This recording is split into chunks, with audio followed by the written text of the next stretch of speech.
हमारी हेल्थ को ख़राब करने के लिए हमारे आसपास हमारे 5 ऐसे दुश्मन रहते हैं जिनके बारे में आज हम डिटेल में डिस्कस करेंगे।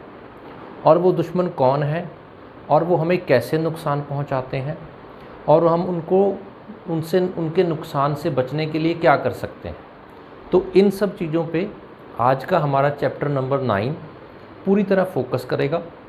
और आज जो हमारा ये नेचुरल डाइट काउंसलर का कोर्स चल रहा है, आज का चैप्टर करने के बाद आप अपनी हेल्थ को 95% डिजीज़ से दूर कर लोगे, क्योंकि जितने भी हेल्थ प्रॉब्लम्स हैं जो हमारी बॉडी को ख़राब कर सकते हैं वो सिर्फ इन्हीं 5 कारणों के कारण आते हैं। तो जो सबसे पहला हमारा एनिमी नंबर 1 है वो है शुगर।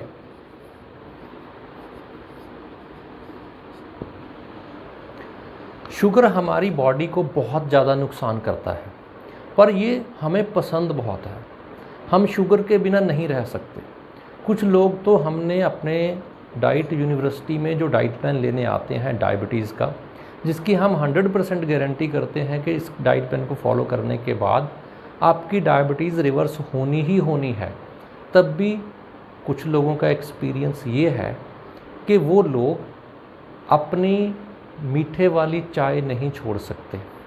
वो कंटिन्यूटी में रखेंगे, चाहे उनका पैर ही क्यों ना काटना पड़ जाए। तो हमें ऐसा नहीं करना। आपको मीठे वाली चाय पीनी है, पहले अपने मेटाबॉलिज्म को, अपने डाइजेस्टिव सिस्टम को इतना स्ट्रॉन्ग कर लो कि वो थोड़ा मीठा डाइजेस्ट कर सके, उसको ग्लूकोज में कन्वर्ट करके एनर्जी में कन्वर्ट कर सके, आपकी बॉडी को डैमेज करने के लिए यूज़ ना करें। तब हम मीठे वाली चाय भी पी सकते हैं। पर फर्स्ट स्टेप इज़ कि हमारा जो बेसिक स्ट्रक्चर है डाइजेस्टिव सिस्टम का, उसको हमने इम्प्रूव करना है। और ये जो हमारा फर्स्ट एनिमी है उससे हमने बचना है। अब ये हमारा एनिमी हमारे लिए नुकसान क्या क्या करता है। सबसे पहले तो ये हमारे बॉडी में ग्लूकोज को बढ़ा देता है और इतनी एनर्जी कंज्यूम हमारी बॉडी कर नहीं पाती, और वो ग्लूकोज हमारी बॉडी में घूमने लगता है, और वो ग्लूकोज हमारी बॉडी में फैट में कन्वर्ट हो जाता है। और हमारा जो इंसुलिन है, जो हमारे लीवर में से, लीवर का जो काम है, वो जब इंसुलिन प्रोड्यूस करता है और इंसुलिन उस शुगर को नलीफाई नहीं कर पाता, उसके बाद भी शुगर हमारी बॉडी में ब्लड में घूमती रहती है। तो हमारी बॉडी क्या करती है कि उस शुगर के पार्टिकल्स को, ग्लूकोज के पार्टिकल्स को उठाती है और हमारे सेल्स में डिपॉजिट करना स्टार्ट कर देती है। तो वो सेल्स में डिपॉजिट करते ही वेट गेन होना स्टार्ट हो जाता है, या फिर वो उस शुगर को उठाती है हार्ट के आसपास कहीं छोड़ देती है, तो कोलेस्ट्रॉल बढ़ जाता है। या फिर वो शुगर के उन पार्टिकल्स को उठाती है हमारे लीवर पे ही डिपॉजिट कर देती है, तो फिर वो हमारा लीवर का जो फैटी लीवर कन्वर्ट हो जाता है। ऐसे हमारी बहुत सारी प्रॉब्लम्स आती हैं, ऐसे ही सारी की सारी प्रॉब्लम्स आती हैं।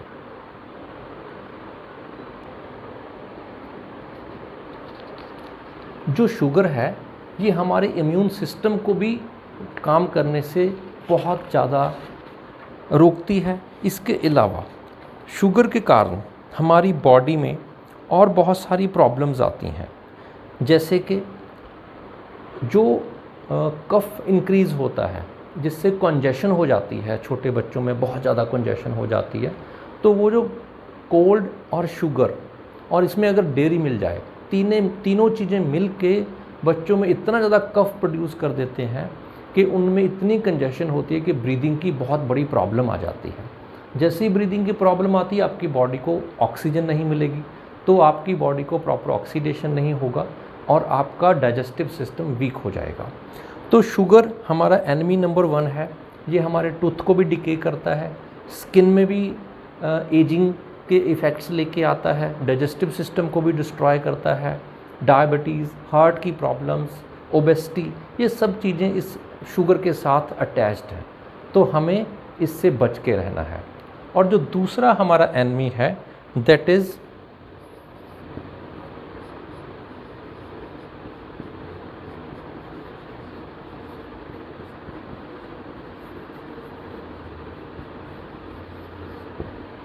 Fast food industry. तो फास्ट फूड इंडस्ट्री क्या है? फास्ट फूड इंडस्ट्री है जिसमें हमें pizza, burger, hot dog, even के जितने भी ये ब्रेड और सैचुरेटेड फैट से मिलकर चीज़ें बनी होती हैं, ये सारी की सारी फास्ट फूड इंडस्ट्री हमारी हेल्थ को ख़राब करने के लिए प्रोड्यूस करती है। और इनमें एक फॉल्स टेस्ट इंक्लूड किया जाता है। उस टेस्ट में स्मेल और हमारे टंग के ऊपर जो सेंसर्स हैं फूड को टेस्ट करने के लिए, उनको एक्साइट करके और स्मेल उनकी इतनी हमारे लाइकिंग्स को इन्फ्लुएंस करने के लिए बनाई जाती है कि जब भी फास्ट फूड की शॉप के बाहर से आप निकलते हो तो आप अपने आप को रोक नहीं पाते। कभी आप किसी भी पिज़्ज़ा शॉप के आगे से निकलना, आपको पता चल जाएगा कि पिज़्ज़ा बहुत टेस्टी अंदर बन रहा है और मैं जाके अभी खा लूँ।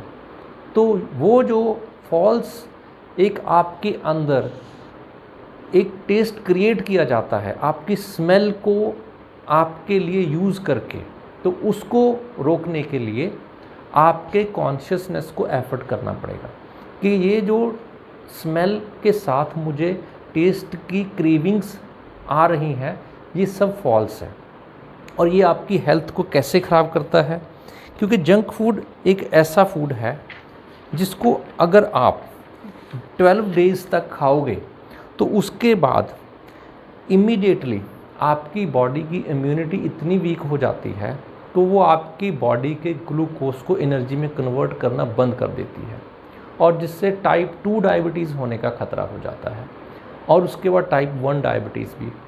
तो इतने जंक फूड मार्केट में अवेलेबल हैं और वो इतने टेस्टी हैं, उन सब से हमें बच के रहना है। और ये जंक फूड क्या है? हमें हमारे एक्चुअल जो घर का खाना है या जो हमारे एक्चुअल रॉ फूड्स हैं उसके कंपैरेटिवली लगते तो बहुत टेस्टी हैं, पर इनमें न्यूट्रिशन की जो क्वांटिटी है और जो क्वालिटी है वो उनके 1/100 भी नहीं है।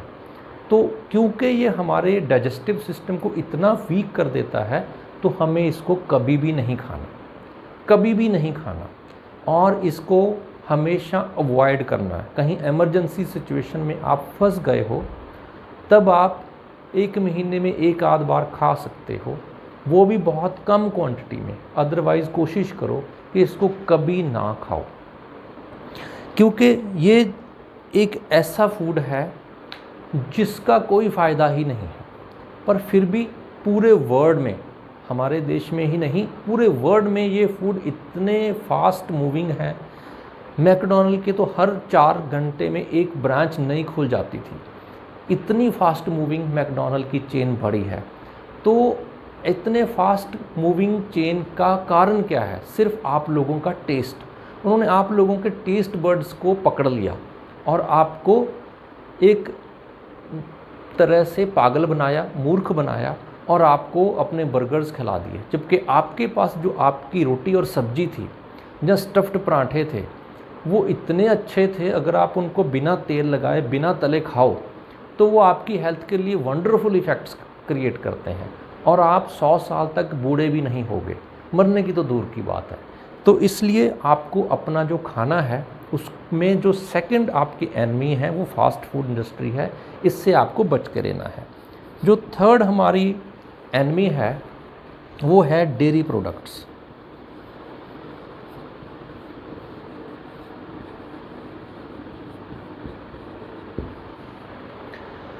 डेयरी प्रोडक्ट्स हमारा एनिमी कैसे हो सकता है? हमारे तो पूरे कल्चर में मिल्क के लिए बहुत ही ज़्यादा फेवरेबल फैक्ट्स मिलते हैं, तो ये डेयरी प्रोडक्ट्स हमारे लिए अच्छे क्यों नहीं हैं? बिल्कुल ठीक बात है।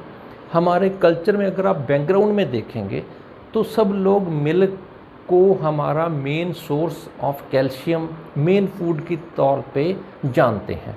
पर अब क्या हो गया ऐसा कि हम मिल्क को ही अपने फूड से या डेयरी प्रोडक्ट्स को अपने फूड से बाहर निकालना चाहते हैं। उसका बेसिक कारण ये है हमारा लाइफस्टाइल।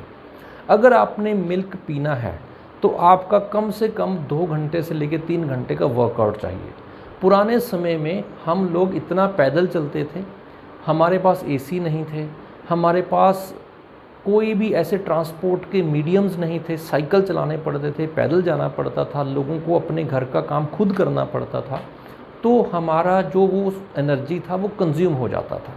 अब एनर्जी आपकी कंज्यूम होती नहीं है, तो वो जो मिल्क के साथ आपको एनर्जी मिलती है वो डाइजेस्ट ही नहीं होती है। और सबसे बड़ी प्रॉब्लम मिल्क की क्या है कि ये इन्फ्लेमेशन क्रिएट करता है। हमारी बॉडी में कहीं पे भी इन्फ्लेमेशन है तो मिल्क हमें इमीडिएटली बंद करना पड़ेगा। और दूसरी सबसे बड़ी प्रॉब्लम है स्किन। ये हमारी स्किन को एजिंग करता है। जो बच्चों में पिंपल्स होते हैं, अगर वो सिर्फ मिल्क प्रोडक्ट्स को बंद कर दें तो उनके पिंपल्स होने बंद हो जाएंगे। तो मिल्क स्किन के लिए बहुत ही डैमेजिंग और हार्मफुल प्रोडक्ट है। तो हमें अपनी स्किन को अच्छा बनाने के लिए और हमारे अंदर से जो एक फैट की लेयर बन जाती है उस लेयर को दूर करने के लिए हमें अपना मिल्क और डेयरी प्रोडक्ट्स सारे बंद करने पड़ेंगे। तो अगर आपको अपनी अच्छी स्किन चाहिए, एक प्रॉपर हेल्दी बॉडी चाहिए, तो आपको डेयरी प्रोडक्ट्स बंद करने ही पड़ेंगे। क्योंकि आप देखेंगे चाइना में लोग 3 साल के बाद कोई भी मिल्क नहीं पीते हैं, और चाइना में हार्ट की प्रॉब्लम और डायबिटीज़ की प्रॉब्लम ऑलमोस्ट ना के बराबर है। क्योंकि हमारे इंडिया में और ऑस्ट्रेलिया में और नीदरलैंड्स में और जहाँ पे भी मिल्क का बहुत ज़्यादा यूज़ किया जाता है वहाँ पे डायबिटीज़ का रेट बहुत ही ज़्यादा है और हार्ट प्रॉब्लम्स का रेट उससे भी ज़्यादा है। तो हमें डेयरी प्रोडक्ट्स को बंद करना ही पड़ेगा। जो हमारा 4th एनिमी है वो है मेडिकल प्रोडक्ट्स। इसका मीनिंग है मेडिसिन्स। कोई भी ऐसी मेडिसिन नहीं है जिसका साइड इफ़ेक्ट ना हो, कोई भी नहीं है। तो जब ऐसी कोई मेडिसिन ही नहीं है जिसका साइड इफ़ेक्ट ना हो तो हम मेडिसिन लेते क्यों हैं? हाँ, हमें इमरजेंसी के टाइम पे कभी कभी मेडिसिन ले लेनी चाहिए, वहाँ पे हमें लेनी भी पड़ती है, पर जितनी जल्दी हो सके उस मेडिसिन को बंद करके नेचुरल वे से उसका ट्रीटमेंट स्टार्ट कर देना चाहिए। और हमें नेचुरल वे से अगर ट्रीटमेंट स्टार्ट करते हैं तो उसके और बहुत सारे फ़ायदे हैं। जैसे कि पेन आपके स्टमक में है, आपने टेबलेट ले ली, पेन चला गया, पर उस पेन का जो बेसिक रूट कॉज था उसको दूर करने के लिए आपको या तो फास्टिंग करनी पड़ेगी या फिर आपको ऐसे डिटॉक्स लेने पड़ेंगे जो आपके अंदर उस पॉइजनस सब्सटेंस को डिसॉल्व करके आपकी बॉडी से बाहर कर दें। तो ये जो मेडिकल प्रोडक्ट्स हैं, अगर आप एक सर्वे देखें, 2nd largest deaths in all over the world और particularly in America wrong medical prescription of medicines हैं। रॉन्ग मेडिकल प्रिस्क्रिप्शंस और जो मेडिसिन्स हैं वो दोनों ही 2 तरह के इफ़ेक्ट्स, एक तो माइल्ड एक क्रॉनिक साइड इफ़ेक्ट्स प्रोड्यूस करती हैं। माइल्ड में जनरली कुछ चक्कर आ गए, पेट में पेन हो गया, कुछ कहीं पे पेन हो गया, समथिंग लाइक दैट। पर क्रॉनिक में क्या होता है कि वो आपको आईसीयू तक ले जाते हैं, इवन कि कुछ लोगों की डेथ तक हो जाती है। तो wrong medical prescriptions and medicine से हमें दूर ही रहना है। हम जितना हो सके डॉक्टर की मेडिसिन से दूर रहें। जब तक इमरजेंसी सिचुएशन ना आ जाए तब तक हमने उनके पास जाना ही नहीं है। और सबसे बड़ी बात कि अगर आप इनसे दूर रहना चाहते हो तो आप ये एनडीसी का कोर्स कर लीजिए, तो उसके बाद आपको डॉक्टर की ज़रूरत ही नहीं पड़ेगी। आप 99% प्रॉब्लम्स अपने आप से ठीक करने लायक हो जाओगे। और जो 5th ग्रेटेस्ट एनिमी है आपका, वो कौन है? वो है आप खुद। आप खुद अपने आप के कैसे एनिमी हो सकते हो? क्योंकि आपको सबको 1-2 बातें तो बहुत ही अच्छे से पता है। वो क्या है कि सुबह उठ के आपको सैर करनी चाहिए, धूप में थोड़ी देर तक घूमना चाहिए। क्या आप ये करते हो? आपको ये पता है कि अगर आप थोड़ी सी एक्सरसाइज करोगे, अच्छा फूड खाओगे, तो आप कभी भी बीमार नहीं पड़ोगे। तो आप क्या ये करते हो? तो आप अपने सबसे बड़े दुश्मन हो। आपने अपने आप को क्या समझाना है कि मैंने अपनी हेल्थ का ध्यान रखना है, तो आप अपने आप के सबसे बड़े दोस्त बन जाओगे। हमें अपने आप का सबसे बड़ा दोस्त बनना है, दुश्मन नहीं बनना।